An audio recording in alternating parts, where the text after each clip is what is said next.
அன்பும் தன்னம்பிக்கையும் ஆன்மாவின் ஜீவநாடிகள்னு சொல்லியிருக்காரு சார் ரஸ்கின். தன்னம்பிக்கைனா என்ன சார்? நம்முடைய தளராத எண்ணங்கள் தான் சார் தன்னம்பிக்கை. உங்களுக்கு ஜப்பான் நாடு தெரியுமாங்க சார்? அங்க அமெரிக்கக்காரங்க குண்டு போட்டு இன்னைய வரைக்கும் புல் பூண்டு கூட முளைக்கல சார் அந்த இடத்துல. ஆனா அந்த நாட்டு மக்கள் கிட்ட தன்னம்பிக்கை முளைச்சது சார். சபாஷ். ஒரு இளைஞன் சாக போனானா, அப்ப ஒரு முனிவர் வந்து ஏன்டா சாக போறேன்னு கேட்டாங்க. என்கிட்ட ஒண்ணுமே இல்ல, நான் தொழில் பண்றது கூட ஒண்ணுமே இல்ல, நான் இருந்து என்ன சாதிக்க போறேன் அப்படின்னு கேட்டானா. அதுக்கு சரிடா நீ சாக தானே போற, உன் கைய வெட்டிட்டா நான் 1 லட்சம் ரூபாய் தரேன், உன் காலை வெட்டிட்டா இன்னொரு 1 லட்சம் ரூபாய் தரேன், இல்லைன்னா உன் தலைய வெட்டி கூட 1 கோடி ரூபாய் தரேன் அப்படின்னு சொன்னானா. அதெல்லாம் முடியாது அப்படின்னு இந்த இளைஞன் சொன்னானா. அதாவது அவன் வந்து உன்னோட கையை கொடுனாலும் தர மாட்டேன்றான், காலை கொடுனாலும் தர மாட்டேங்கிறான், கண்ணை கொடுனா எதையும் தலையை கொடுனாலும் கொடுக்க மாட்டேங்கிறான், கோடி கொடுத்தாலும். அப்பத்தான் தெரியுது தன் உடலில் இருக்கக்கூடிய ஒவ்வொரு அங்கங்களும் அத்தனை சக்தி வாய்ந்தது, அத்தனை மதிப்பு மிக்கது. அவன் மனசுல ஒரு எண்ணம் தோன்றுச்சான் சார். அதை நான் கவிதையை சொல்றேன் பாருங்க. பெருங்கை என்பது மூடத்தனம், விரல்கள் 10 மூலத்தனம், கருங்கல் பாறை நொறுங்கி விடும், கைகளில் பூமி சுழன்று விடும்னு சொன்னான் சார். கோயம்புத்தூர் எடுத்துக்கோங்க, அங்க வெறும் உப்பு தண்ணி தான் சார், விவசாயம் செய்ய முடியாது சார். ஆனா இன்னைக்கு தென்னிந்தியாவின் மான்செஸ்டர் அந்த கோவை மாவட்டம் இருக்கு சார். அதுக்கு காரணம் என்ன சார்? அந்த மக்கள் கிட்ட இருந்த அந்த தன்னம்பிக்கை சார். பணம் எங்க சார் இருக்கு? பணம் வந்து திறமை இருக்கிறவன்ட்ட இருக்கு, தன்னம்பிக்கை உள்ளவங்கள்ட்ட இருக்குது, சில பேரோட பாக்கெட்ல இருக்கு, சில செல்வந்தர்கிட்ட இருக்குது. சரி சார், நீங்க சொன்னது 100க்கு 100 உண்மை. தன்னம்பிக்கை உள்ள ஒவ்வொரு மனுஷனோட ஒவ்வொரு உறுப்புலயும் பணம் கோடி கோடியா லட்ச லட்சமா இருக்கு சார். எப்படி கேக்குறீங்களா? எப்படின்னு என்ன கேட்டீங்கன்னா, ஆமாமா நிச்சயமா. நான் கூட சென்னைக்கு வரக்குள்ள கோடியோட வரலாமா, வெறும் தாடியோட தான் வந்தேன். அதனால வந்து இன்னைக்கு வந்து இவ்வளவு உயர்ந்திருக்குன்னு சொன்னா தன்னம்பிக்கை வச்சு தான் உயர்ந்தேன். கரெக்ட். சொல்லு சார். பிடி உஷாவை எடுத்துக்கோங்க சார். அவர் தங்களுடைய காலை வச்சு ஓடி தானே சம்பாதிச்சாங்க. சச்சின் டெண்டுல்கர் எடுத்துக்கோங்க, அவர் தன் கைய வச்சு பேட் அடிச்சு தானே சார் சம்பாதிச்சாங்க சார். ஊத வேண்டிய காற்றை வெற்றிடத்தில் ஊதாமல் ஊத வேண்டிய இடத்தில் ஊதினால் ஊதலும் காசே சார். இதுல ஊதி நம்ம எந்த தொழில சார் சம்பாதிக்கிறோம்? தன்னம்பிக்கை இருந்தா அவன் பலூன் ஊதி சம்பாதிக்கலையா, புல்லாங்குழல் ஊதி லட்ச லட்சமா சம்பாதிக்கலையா சார்? மடக்க மடங்கும் மடைநீரை போல அன்பு மடக்க மடங்கும் புவி. நம்ம வாய்க்கால்ல ஓடுற தண்ணியை எப்படி மட வச்சு மடக்கி பாய செய்து பயன்பெறோமோ, நீங்க அன்பை பயன்படுத்துங்க, உலகமே தன்னால அந்த அன்புல வந்து விழுந்துட போகுது சார். போப் 2ஆம் ஜான் பார்க்னு ஒருத்தர் இருந்தார் சார். அவரை ஒரு தடவை சுட்டுட்டாங்க. அவரு சுட்டவங்களை ஜெயில போட்டாங்க சார். இவர் உடம்பு சரியான உடனே போய் பார்த்தாரு சார். அப்ப அவனை சுட்டான் பாருங்க, சுடும் போது இருந்த அந்த தைரியம் அவரை பார்க்கும் போது அவன்கிட்ட இல்ல சார். கை கால்லாம் நடுங்குச்சு. அவன் துப்பாக்கின்ற ஆயுதத்தை வச்சு சுடும் போது இருந்த தைரியம் அன்பு என்கிற கேடயத்தை வச்சு பார்க்கும்போது அவன் கிட்ட இல்ல சார். சபாஷ் சார். உலகம் மண்ணுதான், அது உழைக்கிறவங்களுக்கு வயல். உழைக்க மறுக்கிறான் பாருங்க, அவனுக்கு சுடுகாடு. பாடுபடுறான்னு நினைக்கிறான் பாருங்க, அவனுக்கு கருவறை சார். பாடுபட வேண்டாம் நினைக்கிறான் பாருங்க, அவனுக்கு கல்லறை சார். எனக்கு என் பூமி கருவறையா வேணும் சார். யார் யாருக்கு கருவறையா வேணும் சொல்லுங்க. யாருக்கு வேணும்? ஓகே, தூக்குங்க. பாஸ். பேசும்போது பார்த்தபோது பேசும்போது உன்னை நினைத்தேன் நீ அரும்பு, பேசி முடித்த பின் தெரிகிறது உன் இதயம் அசைக்க முடியாத இரும்பு. சார் சொல்லுங்க ஐயா. இந்தியா ஒரு விவசாய நாடு, இந்தியா ஒரு வேளாண்மை நாடு அப்படின்னு சொல்றீங்க. சத்தியமா நான் அப்படி சொல்ல மாட்டேன் சார். ஏன்னு கேக்குறீங்களா? நம்ம பக்கத்து மாநிலம் ஆந்திராவுல 3000 பேரு, மகாராஷ்டிராவில் 1500 பேரு, ஒரிசாவில் 1200 பேருன்னு வயிற்றுக்கு சோறு இல்லாம தவிச்சு தவிச்சு தற்கொலை பண்ணி செத்து போனா பாருங்க. அதுக்கு காரணம் வறுமை சார். இந்தியாவில் ஒரு நாளைக்கு 27 கோடி பேர் ஒரு வேளை உணவு இல்லாம தவிக்கிறான் பாருங்க, அதுக்கு பேர் வறுமை சார். 3 வேளை சோத்தை பத்தியே பேசிக்கிட்டு இருக்கானே நீங்க நினைக்கலாம். ஆனா அந்த 3 வேளை உணவு தான் சார் எனக்கு கனவுலயும் வருது, நினைவுலயும் வருது, ஆனா நிஜத்துல வர மாட்டேது சார். அதையும் தாண்டி நாங்கள் 3 வேளை நல்ல சாப்பாடு சாப்பிட்றோன்னு வச்சுக்கோங்களேன். அன்னைக்கு எங்கள் ஊரில் ஏதோ ஒரு கல்யாணம், ஒரு காது குத்தி, ஒரு திருவிழா, இப்படின்னு தான் சார் நினைக்கணும். இந்த மாதிரி வறுமை எங்களை மாதிரி ஏழைங்களை மட்டும் வாட்டல சார், நாட்டுக்காக போராடின பெரும் போராட்ட தியாகிகளை எல்லாம் பாதிச்சுது. சுப்பிரமணிய சிவான்னு ஒருத்தவர் வெள்ளையனே வெளியேறு இயக்கத்துக்காக நாட்டுக்காக சிறைக்கு போனார். சிறைக்கு போய் திரும்ப வரும்போது பார்த்தீங்கன்னா தொழுநோயோட வர்றாரு சார். பசியோ வாட்டுது. பாரதியார் வீட்டுக்கு போய் பசியை தீர்த்துக்கலான்னு பாரதி வீட்டுக்கு போறாரு. வெயிலோ அவர் வாட்டுது முதுமையில். பாரதியார் வீட்டுக்கும் போயிட்டாரு. ஆனால் பாரதியார் வீட்டு படியை கூட தாண்ட முடியாமல் மயங்கி பசியால் பொத்துன்னு விழுந்தார் சார். ஏதோ விழற சத்தம் கேட்குதுன்னு பாரதி துடிச்சு போய் கதவை திறந்துட்டு ஓடி வந்து பார்த்தா ஒரு முதியவர் வெயிலில் மயங்கி கிடந்தார். யாரா இவருன்னு பதறி போய் தண்ணி தெளித்து எழுப்புனா அவர் சொல்கிறாரு, நான் தான் சுப்பிரமணிய சிவா, பசியால் மயங்கி விழுந்துட்டான்னு சொன்னார் சார். கொதிச்சு போடா சார் பாரதி. அப்பதான் ஒரு கவிதை எழுதினான், சொல்ல கொதிக்குதடா நெஞ்சம் பெரும் சோத்துனிக்கா வந்தது இந்த பஞ்சம்னு சொன்னான் சார்.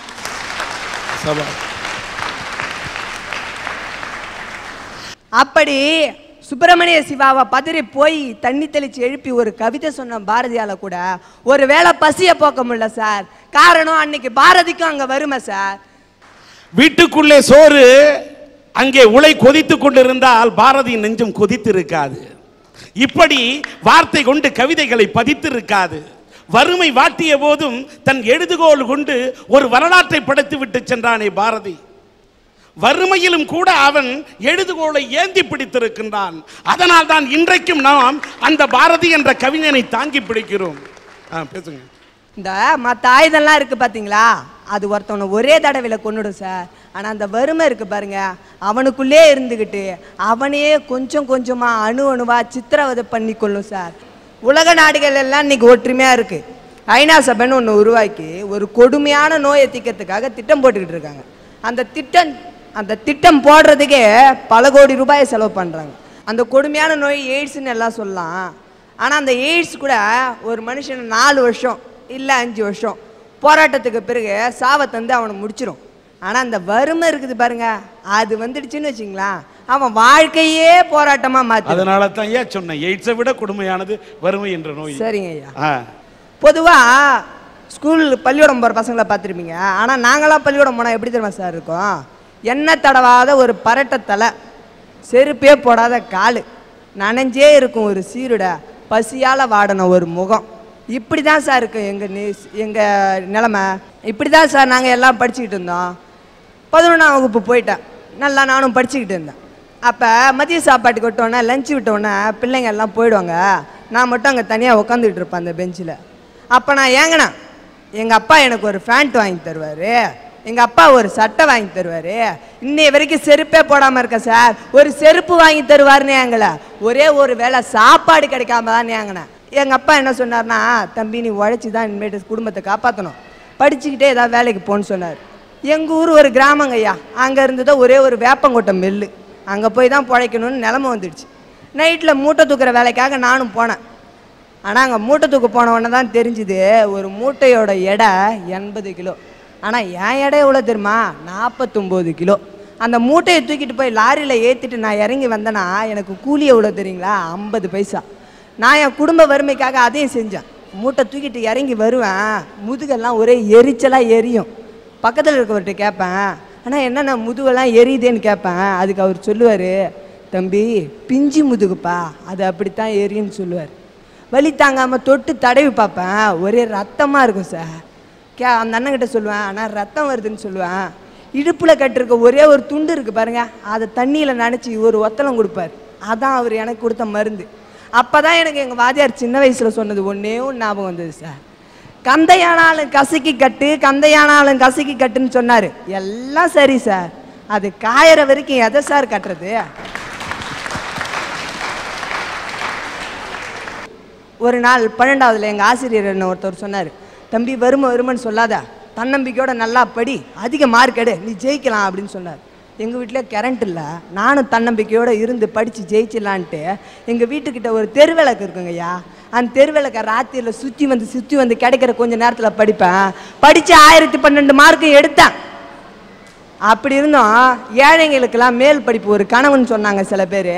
அந்த மாதிரி தான் சார் இருந்தது எனக்கும். மேலே படிக்க மாட்டோமான்னு தினம் ஏங்கினேன். ஆனால் என் குடும்பத்து வறுமையோ என்னை வேலைக்கு போடான்னு சொல்லிக்கிட்டே இருந்தது. வேலைக்கு போயிட்டு இருந்தேன். ஒரு நாள் டீச்சர் ட்ரைனிங் எனக்கும் கவர்மெண்ட்டில் கிடச்சிதுன்னு எங்கள் வாத்தியார் வந்து சொன்னார். அவரோட சொந்த பணத்தில் அப்ளிகேஷன் போட்டு நானும் எங்கள் அப்பாட்ட போய் சொன்னேன் ஆசையாக, அப்பா எனக்கு கவர்மெண்ட்டில் டீச்சர் ட்ரைனிங் கிடச்சிதுப்பா, நான் போய் சேர்றேன்ப்பான்னு சொன்னேன். ஆனால் எங்கள் அப்பா சொன்னார், நீ போய் சேருப்பா, நீ படிக்கணும்னு எனக்கு ஆசை தான், ஆனால் நம்ம 2 தம்பி தங்கச்சிங்களை எங்கப்பா இட்டு போய் விட்டுட்டு வர்றது அப்படின்னு கேட்டார் சார். பதில் சொல்ல முடியாமல் தவிச்சுக்கிட்டு நின்னேன். அது வருமா சார்? அப்போ எங்கள் அப்பா கிட்ட சொன்னேன், நானும் தன்னம்பிக்கையோட, எப்பா நைட்லாம் மூட்டை தூக்கி நானும் படிச்சுக்கிட்டு தங்கச்சிங்களையும் பார்த்துக்கிறேன்பா, தம்பியும் பார்த்துக்கிறேன்பான்னு சொன்னேன். எங்கள் அப்பா அதெல்லாம் அப்பயே சொன்னார், தகுதிக்கு மீறி ஆசைப்படாதப்பா, தகுதிக்கு மீறி ஆசைப்படாதப்பான்னு. தன்னம்பிக்கை முயற்சின்னு சொல்கிறீங்களே, அதெல்லாம் எங்கள் வாத்தியார் சொன்னார். நானும் கேட்டுக்கின்னு ஆசைப்பட்டு போய் சேர்ந்துட்டேன். நைட்லாம் மூட்டை தூக்குவேன், காலெலாம் பள்ளிக்கூடம் போவேன். ஆனால் அந்த மூட்டை வேப்பங்கொட்டை மில்ல மூட்டை தூக்கிட்டு காலைல பள்ளிக்கூடம் போவோம் பாருங்க. நாம்பளும் 4 பசங்க கூட அன்பை பகிர்ந்துக்கலான்னு போவேன் அம்மா இல்லாத காரணத்தால். அப்போ என் மேலே அடிக்கிற அந்த ஒரு வேப்பங்கொட்டை நாத்தத்துக்காக என்னை ஒதுக்கி வச்சுட்டு தனியாக போய் உட்காருவாங்களே, அது கொடுமை சார். அந்த கொடுமைக்கு காரணம் வருமா சார்? தினம் ஏழைங்க வீட்டில் அடுப்பெரியுதோ இல்லையோ எனக்கு தெரியல, ஆனால் வயிறு தவறாமல் எரியுதுன்றத அனுபவத்தில் சொல்கிறேன் சார். இப்படியெல்லாம் படிச்சுக்கிட்டு இருந்தேன். இன்னைக்கு காலேஜ் ஃபீஸ் கூட கட்ட முடியாமல், என் தங்கச்சி தம்பிங்களும் காப்பாற்ற முடியாமல் நடு தெருவில் தன்னந்தனியாக தவிச்சுக்கிட்டு நிற்கிறேனே, இதுக்கு நீங்கள் அன்புன்னு பேர் சொல்லுவீங்களா, இல்லை தன்னம்பிக்கைன்னு பேர் சொல்லுவீங்களா, இல்லை அம்மா சொன்ன மாதிரி வரட்டு கௌரவம்னு சொல்லுவீங்களா, மூட பழக்க வழக்கம்னு சொல்லுவீங்களா, இல்லை முதுமையில் தனிமன் தான் சொல்லுவீங்களா? சொல்ல முடியாது சார். வருமன் மட்டும்தான் சார் சொல்ல முடியும். முதுமையில் தனிமை கொடுமைன்னு சொல்கிறீங்க, ஒத்துக்கிறேன், நானும் பார்த்துருக்கேன், அது கொடுமை தான். ஆனால் முதுமன்ற ஒரு பருவத்துக்கு போவோமான்னு தினம் ஏங்கி சேர்த்து போகிறான இளைஞன், அது வறுமை இல்லையா? அது கொடுமை இல்லையா? இப்போ ஒன்று சொல்கிறேன் சார், இந்தியாவில் உழுது வாழறவங்களை விட அழுது வாழறவங்க தான் சார் அதிகம். ஐயா, இந்த வறுமை, மூடப்பழக்கம், குரங்கு மனசு, இதையெல்லாம் மனுஷனா பார்த்து தவிர்க்கணும்னு நினைச்சா தவிர்த்துடலாங்க ஐயா. ஆனா மனுஷனால தவிர்க்கவும் முடியாம, அவனால தாங்கவும் முடியாம, அவனை 2 பக்கமாவும் வளைச்சி வெட்டுற ஒரு ஆயுதம் இருக்குது ஐயா. அதுதான் முதுமையில வர்ற தனிமை. சபாஷ். முதுமையில வரும் தனிமை என்றும் கைத்தட்டல் விழுகிறது, ஆனால் தட்டுவது யார் என்று பார்த்தால் இளமை. அதுதான் இனிமை. அம்மா தனிமை முதுமையில் மட்டுமல்ல, சில இளைஞர்களுக்கு இளமையிலேயே தனிமை இருக்கிறது என்பதற்காகத்தான் கைத்தட்டுகிறார்கள். இந்த சின்ன வயசுல பிள்ளைங்களுக்கு பெத்தவங்க ஒரு கதை சொல்லி தருவாங்க, அது நீதி கதை. ஆனா இந்த பிள்ளைங்க வளர்ந்து பெருசான உடனே அவங்க சொல்லி தராங்க பாருங்க சில கதைங்க. அவங்க பெத்தவங்களுக்கு என்னென்ன கதை சொல்றாங்க தெரியுமா? அது என்னென்ன கதை தெரியுமா? பொய் கதை, போலி கதை, புரட்டு கதை, சாக்கு போக்கு கதை. நம்ம கடையில் போய் ஒரு பழம் வாங்கினா கூட அதெல்லாம் முதிர்ஞ்சி கனிஞ்ச பழமாக இருந்தால் தான் பார்த்து வாங்குறோம். நமக்கு மாங்காயாக சாப்பிட பிடிக்குதா? இல்லை. ஆனால் பழுத்த பழமாக இருந்தால் அது அவ்வளோ சுவையாக இருக்குது. வாழைக்காயை கடிச்சு சாப்பிடுவோமா? இல்லை. ஆனால் அது பழுத்துருச்சுன்னா, அந்த கனிஞ்சிடுச்சுன்னா அதோட சுவையே தனி. பல காயை நம்ம விரும்ப மாட்டோம். ஏன்? அது பழமான பார்த்தா அது வாசனை, அது இனிமை, அது சுவையே தனி. நல்லா முத்தின தேங்காவாக இருந்தால் தான் பூஜைக்கு கூட எடுத்துகிட்டு போவோம். அதே மாதிரி தாங்க ஐயா இந்த மனித இனத்துலையும் முதுமை தான் இனிமையானதே. ஆனால் அந்த நேரத்தில் வந்து சேர்ந்து பாருங்க இந்த தனிமைன்ற ஒரு கொடுமை. அதுதாங்க ஐயா இருக்கிறதுலையே வேதனையான ஒரு மனுஷனை கொல்லக்கூடிய ஒரு ஆயுதம். ஐயா, அன்புன்னு சொன்னால் எதை சொல்லுவோம்னா நம்ம தாயை தான் சொல்லுவோம். அன்புன்னு சொன்னால் தாய் தான், அறிவுன்னு சொன்னால் தந்தை தான், நல்ல வழி வேணும்னா ஆசிரியர் தான், ஒரு நீதி வேணும்னா நீதிபதி தான், ஒரு நல்ல பாட்டு வேணும்னா புலவன் தான். அந்த மாதிரி அனுபவம்னு சொன்னா எதுங்கய்யா? அனுபவம்னு சொன்னாலே நமக்கு உடனே ஞாபகம் வர்றது ஒரு முதுமை தான், ஒரு முதிய உருவம் தான். ஆனா இன்னைக்கு அந்த அனுபவம் உள்ள முதியவர்களோட நிலைமை என்ன தெரியுமா? தனிமைன்ற வேதனையை அனுபவிச்சுட்டு இருக்காங்கய்யா. தனிமையால வாடின்னு இருக்காங்க. அந்த மாதிரி தனிமையோட கொடுமையில கஷ்டப்படுற ஒரு அம்மா தான் மகனை பார்த்து கேக்குது, வயசான அம்மா கேக்குது தான் மகனை பார்த்து, மகனே உனக்கு நான் இருக்கிறதுக்கு என்னோட கருவறையை தந்தேன், ஆனா நான் இருக்கவும் வீட்டில் ஒரு இருட்டற கூட இல்லையா? அந்த அம்மா மட்டும் இல்லைங்க, அந்த மாதிரி இந்த உலகத்துல இந்த நாட்டில் ஆயிரக்கணக்கான அம்மாக்கள் இன்னைக்கு தனிமையில வேதனைப்பட்டு இருக்காங்கய்யா. முதுமைன்றதும் ஒரு 2வது குழந்தை பருவம் தான். அந்த சின்ன குழந்தைங்க எப்படி இந்த உலகத்தில் இருக்கிற எல்லாத்தையும் நம்ம வந்து பார்க்கணும், அனுபவிக்கணும், எல்லாத்தையும் கற்றுக்கணும், இந்த சொந்தக்காரவங்க எல்லாரும் தன்னை ஆதரிக்கணும் அப்படின்னு நினைக்கிறாங்களோ அதே மாதிரி தான் இந்த வயசானவங்களும் திருவிழாவுக்கு போகணும், திருமணத்துக்கு போகணும், சொந்தக்காரவங்களை பார்க்கணும், எல்லாத்தையும் இருக்கிற காலத்தில் ஆண்டு அனுபவிக்கணும் அப்படின்னு நினைப்பாங்க ஐயா. ஆனால் வயசான காலத்தில் என்ன பண்ணுறோம் தெரியுமா? அவங்களுக்கு வலது கையாக இருக்க வேண்டிய நாம வெறும் மரக்குச்சி அவங்க கையில் கொடுத்துட்றோங்க ஐயா. சமீபத்தில் பத்திரிக்கையில் ஒரு செய்தி படித்தேன் நான். அதை படித்ததும் நான் அப்படியே ஆடி போயிட்டேங்க ஐயா. 56 வயசில் ஒரு அம்மா மதுரையில் தனியாக ஒரு வீட்டில் வாழறாங்க. அவங்க வீட்டுக்கு பக்கத்து தெருவிலே தான் அவங்க பையன் இருக்கான். அந்த பையன் அந்த அம்மாவை வந்து பார்க்கறதே இல்லைங்க ஐயா. அந்த அம்மா பையனை பிரிஞ்சு தனிமையில் வாடுறாங்க. அப்போ என்ன பண்ணுறாங்க, தன் வீட்டுக்கு வெளியில் வந்து தான் மேலே மண்ணெண்ணெயை ஊற்றிக்கிட்டு கொளுத்திக்கிட்டாங்க ஐயா.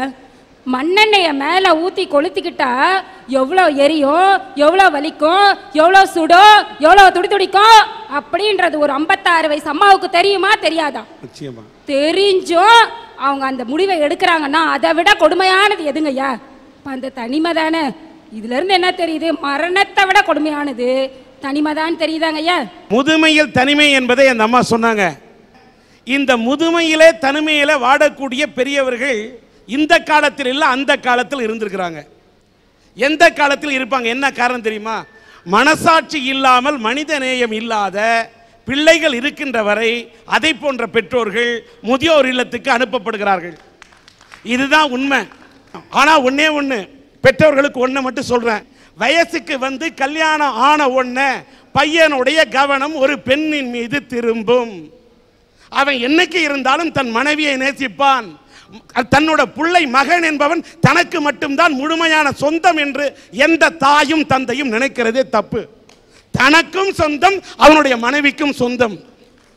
முதல்ல இந்த குடும்பம், அதுக்கப்புறம் அவன் ஒரு குடும்பத்தை உருவாக்கணும். அவனுக்கும் பொண்டாட்டி புள்ள குட்டி சொந்தம் பந்தம் இருக்கும். அதை விட்டுட்டு ஒரு புலம்பலா இந்த பக்கத்து வீட்டில் சில பெருசுங்க போட்டு கொடுக்கும், ஏற்றி விடுங்க. அதெல்லாம் கேட்டுக்கிட்டு நீங்கள் புலம்பி வீட்டில் பிரச்சனை பண்ணக்கூடாது. பெற்றோர்களுக்கு ஒன்றை மட்டும் சொல்கிறேன், நீங்கள் எல்லாத்தையுமே பிள்ளைக்குன்னு சேர்த்து வச்சுட்டீங்கன்னா கடைசியில் ஒரு 150 ரூபா சேர்த்து வச்சிருந்தா தான் அடக்கம் செய்யறது கூட ஆள் வரும். ஒரு அப்பா அம்மாக்கு சொத்து இருந்தா எவனாவது அந்த அப்பா அம்மா விரட்டான பாருங்க. அதனால பெற்றவர்களே, நீங்க எல்லாத்தையும் உங்க குழந்தை மேல ஆசை வச்சு எல்லாத்தையும் பண்ணி செலவு பண்ணுங்க. அதையும் மீறி உங்களுக்காக ஏதாவது கொஞ்சம் சேர்த்து வைக்கணும்னு நினைச்சுங்க. இதுதான் என்னோட தாழ்மையான கருத்து.